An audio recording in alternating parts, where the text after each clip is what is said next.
Hey everyone, this is Steve Bussey from the Steve Bussey Radio Experience, heard on Blog Talk Radio when I feel like getting around to doing a radio show anyway.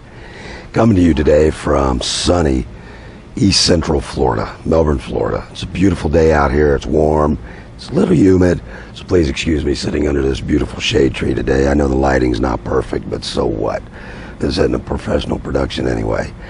I want to talk just a little bit about Pamela Geller and the Draw Muhammad cartoon contest she had and the shooting in Garland, Texas. And you're already aware of a lot of the attacks against Pamela Geller for what she did.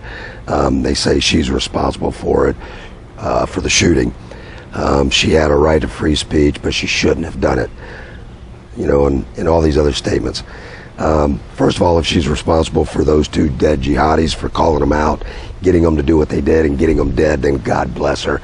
I stand in solidarity with her. And I thank God for her and for people like her, if that allegation's true. But I don't think it's true. That's just a little bit of sarcasm, a little tongue-in-cheek. Those two jihadis made a decision on their own to go try to attack that event. They and they alone are responsible. Now, some of the stuff you've heard, the attacks on Pamela Geller, saying that she's responsible for the shooting and putting those people at risk. You know, the cliche is true that you've heard in some other forums. It's like accusing a woman wearing a short skirt of being responsible for her own rape. And of course, that's insane. That's absolutely ludicrous. But it's illustrative of how the progressives in our society today, whether they're academics or Republican politicians, excuse my voice, years and decades of whiskey and cigarettes, but thankfully no more, but still recovering. Anyway, it's illustrative of all these progressives in our society today blaming Pamela Geller and the lengths they'll go to try to push compliance, to try to push their agenda. They're just unabashed liars and hypocrites. And this argument really kind of points that out. I mean, let's get into some other examples. Was Martin Luther King Jr.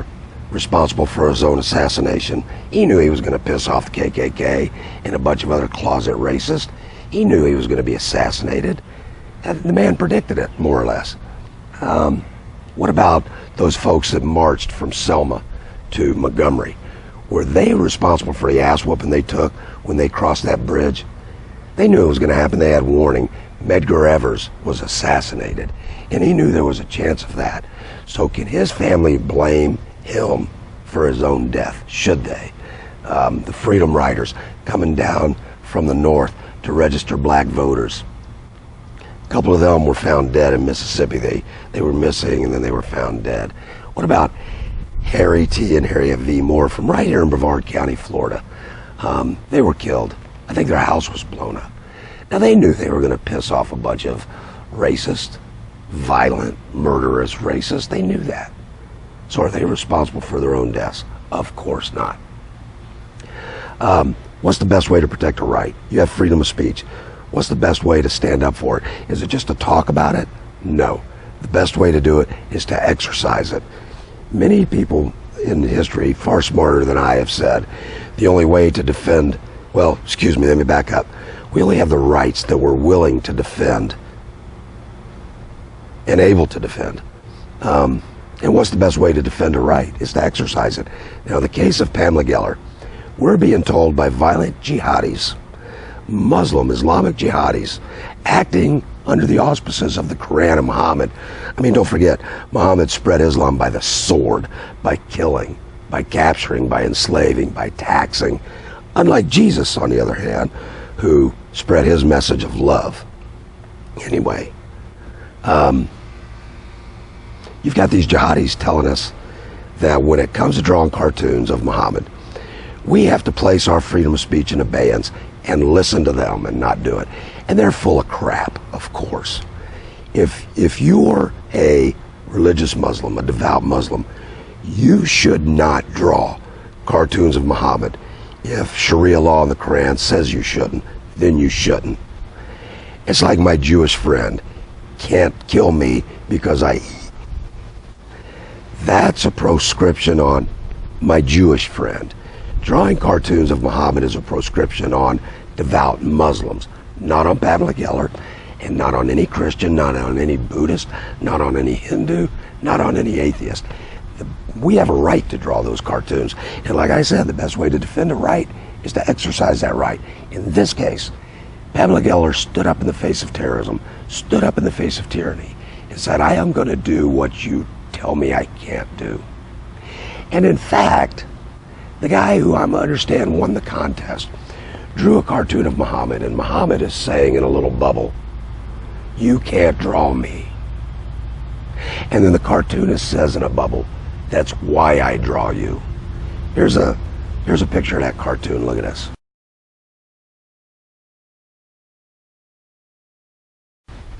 Now, some people are going to tag me because I compare what Pamela Geller did to the Freedom March from Selma to Montgomery, or Medgar Evers, or MLK Jr.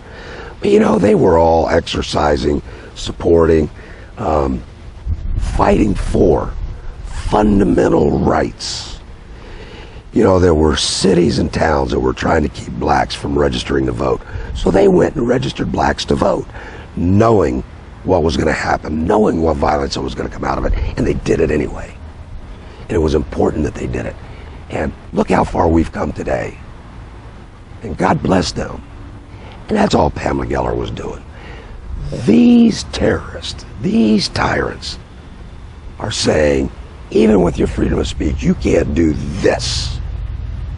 And that's a load of crap. So she stood up and did it, just like Americans have always stood up. We have freedom of religion.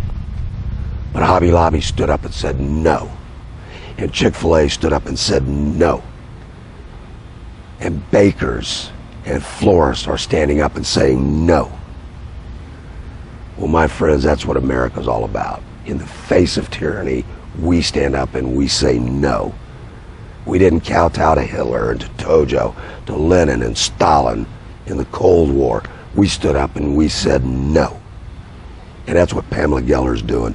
You don't have to agree with the speech. You don't have to draw a cartoon of Muhammad.